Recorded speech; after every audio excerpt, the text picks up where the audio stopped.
In this video, let's go ahead and practice using our multiplication standard algorithm to some different application problems together. To get the most out of this video, I encourage you to grab some paper, something to write with, and let's do some math together. In number 1, a rectangle has a length of 8 meters and a width of 7 and 42 meters. Determine the area of the rectangle in square meters. Alright, first thing I'm going to do is take this 7 and 42 meters and multiply that by 100. If we go ahead and do that, this is really going to be 100 times bigger, so we're going to have 742. Let's go ahead and multiply this by 8. So if we go ahead and solve this problem here, we're going to get an answer or a product that's 100 times too big, and then we'll go ahead and divide it by 100 later. All right, so let's go ahead and take this 8 here. 8 times 2 is going to be 16, so let's go ahead and put a 6 down here and then carry the 1. Then we have 4 times 8, that's going to be 32, plus the 1, that's going to be 33. Let's put that 3 and then carry the 3 to the hundreds place. And then we have 8 times 7, which is 56, plus the 3, which is going to be 59. All right, cool. So this is the product, but it's going to be 100 times too big because we made the 7 and 42 hundredths 100 times bigger to just help us with the multiplication algorithm. So let's go ahead and divide this by 100. And when you divide a number by 100, you just take the decimal and you move it twice to the left here. And that's all we really have to do to take account for that times 100 earlier. And so we can go ahead and conclude here that the area of this rectangle would be 59 and 36 hundredths square meters, or meters squared. This would be our answer. Let's try another one. In number 2, we have another rectangle. This time the length is going to be 6 and 3/10 feet, and the width is going to be 487 thousandths feet. Let's go ahead and find the area of this rectangle in square feet. So let's go ahead and make both of these factors larger. So let's multiply this first one by 10 to make it 63, and let's multiply this second factor here by 1,000 to make it 487. So I'm going to go ahead and make this 487. And let's go ahead and multiply this by 63. So this should be a little bit easier to kind of handle. And then later on, we can go ahead and divide to make this a more reasonable answer here. So let's go ahead and take this 3 to start. 3 times 7, that's going to be 21. We'll carry that 2. Then we have 3 times 8, that's 24. 24 plus the 2 is going to be 26. So we'll put the 6 and carry the 2. And then 3 times 4 is 12, plus the 2 is going to be 14. So that's our first partial product here. For our second partial product, let's go ahead and use this 6 now. Keep in mind this 6 is really a 60. I'm going to go ahead and put a 6 and put a smiley face or a placeholder here. That's not really a smiley face though. And then let's go 6 times 7, that's going to be 42. We'll put the 2 and then carry the 4 up here. Then we have 6 times 8, that's going to be 48. 48 plus the 4 is going to be 52. Put another 2 down here. Let's go ahead and carry a 5. And then 6 times 4 is 24, plus the 5 is going to be 29. So let's go ahead and put the 29. So this is going to be our second partial product here. And we can go ahead and add these two partial products to get the actual product here. So we're going to have a 1 here. 6 plus 2 is 8. 4 plus 2 is 6. 1 plus 9 is 10. We'll carry the 1 here. And then 1 plus 2 is 3. So this answer is going to be 10,000 times too big. So let's go ahead and divide this by 10,000 here to get our actual product here. So dividing it by 10,000, we're going to go 1, 2, 3, 4 times to the left here. And so we can go ahead and say that the area of this rectangle is going to be 3. And what would that be? 681 10,000ths. And that would be feet squared or square feet. That would be the area of this rectangle. Let's try number 3. For number 3, we see a pound of apples cost $2.39. If we want to buy 8.5 pounds here, or 8 5/10 pounds of apples, how much will that cost? Round to the nearest penny. Okay, so if 1 pound costs $2.39 and we're going to buy 8.5 pounds of it, let's go ahead and multiply these two together to get the total cost.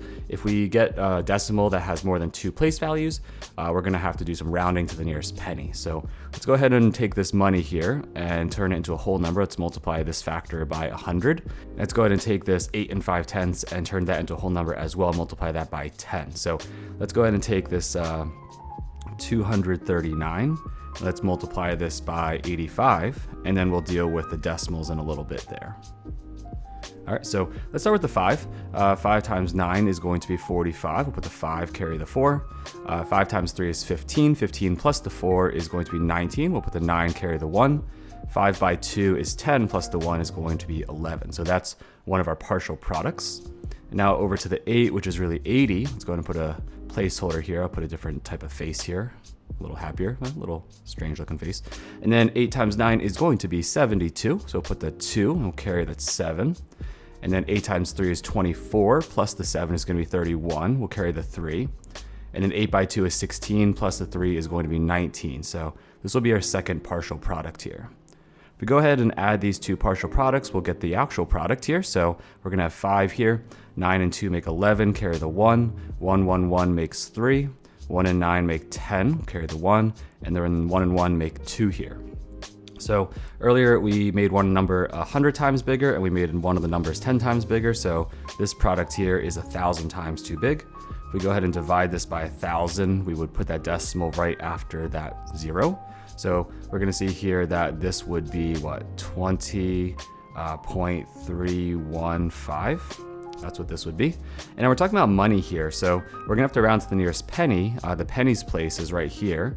And so this 5 here really means it's 5/10 of a penny. I know it's a little bit strange to have half a penny here, but if we go ahead and round this, the 5 is telling the 1 to round up. So to the nearest penny, this would be about $20.32 here, right? Because when we have half a penny, we're gonna round up.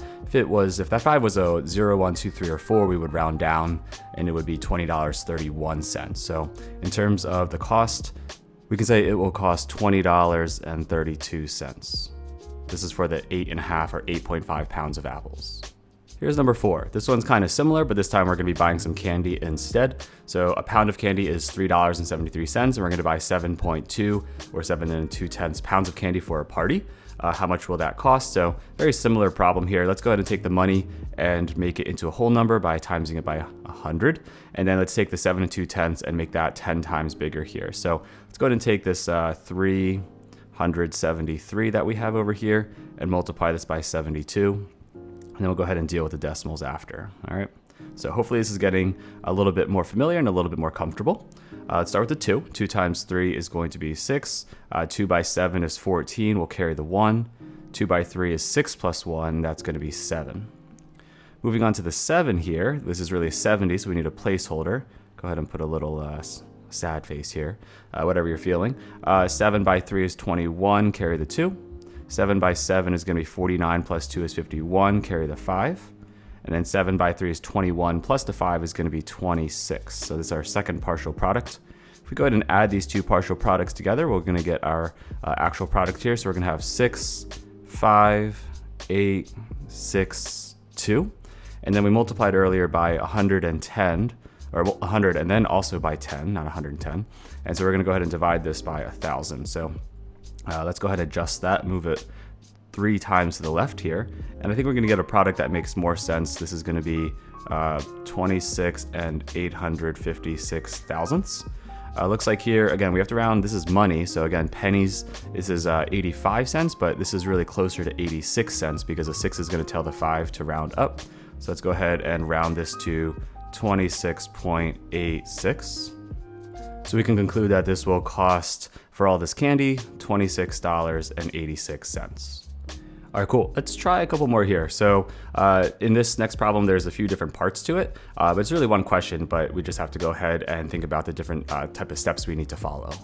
All right, so in number 5, George goes to store A and buys 9 pounds of dog food for Mr. Lee's dog Benny at a rate of $4.65 per pound of dog food. Elizabeth is going to go to store B and can buy 11 pounds of dog food at a rate of $3.74 per pound. Who would spend less money and buy how much? Who should Mr. Lee have buy some of that dog food for Benny? So obviously we're going to be looking for a cheaper price here. All right, so for George here, let's go ahead and see. I think that's going to be $4.65. And we're going to be doing that by 9 pounds. So that's maybe just how big that bag is going to cost. So let's go ahead and ignore the decimals for a moment here, make it 100 times bigger. Let's see here. If we take this 9 times 5 is going to be 45, carry the 4. 6 times 9 is 54. 54 plus the 4 is going to be 58 with the 8, carry the 5. 9 by 4 is 36 plus the 5 is going to be 41. So we have 4185, and we need to go ahead and divide this by 100 here, just because we multiplied this by 100 earlier. So we're just balancing that out here. So in terms of what George spent at store A, this looks like it would be George would spend $41.85. And let's go ahead and see what Elizabeth would spend at store B. All right, so similar to George, let's take this 374, let's multiply it by 100 to make it easier to work with. All right, so for Elizabeth, let's go ahead and take that 374 now. Let's go ahead and multiply that by 11 pounds. So let's go ahead and set that up. And then we'll go ahead and divide that afterwards. So let's see that this is not too bad. 1 by 4 is 4, 1 by 7 is 7, 1 by 3 is 3. Now if we go ahead and use this one, which is really a 10, let's go ahead and put a placeholder there. 1 by 4, 1 by 7, 1 by 3. Hopefully that makes sense, not too bad, same numbers here. Let's go ahead and add these two partial products together. So we have 4 here, 7 and 4 make 11, we'll carry the 1. This is gonna make 11 again, and then carry the 1, this will make 4 here. So let's go ahead and take this and then divide this by 100. All right, just to go ahead and balance that out. So Elizabeth here, it looks like, is going to end up spending $41.14. And so the question down here is going to be, what's the difference between what they would spend, because that would maybe determine which one we should go with in terms of saving some money. So again, difference means we're going to subtract, right? So let's go ahead and take the one that is more expensive, which looks like that's going to be George's. So it's going to be 41.85.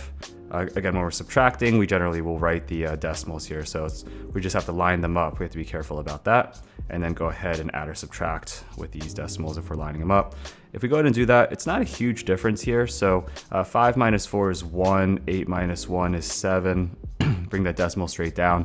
It looks like it's only a 71-cent difference, but if we're gonna be maybe buying food for many, many years for Benny, that 71 cents will add up over time. So I don't know anyone who wants to spend more money on purpose for the same thing. So I think we're gonna see that this would be a slightly better deal if we were to go with store B with Elizabeth. So rereading the question one more time, it says who would spend less money and buy how much? And then it says who should Mr. Lee have buy some of that dog food? We can go ahead and say that Elizabeth would spend 71 cents less than George, so Mr. Lee should go with Elizabeth. All right, so there you have 5 different practice problems on applying our understanding of the standard algorithm of multiplication to some different application problems. If you found the video helpful, please consider giving it a thumbs up and sharing with a classmate or friend who might also find it helpful. And as always, keep up the great work that you're already doing.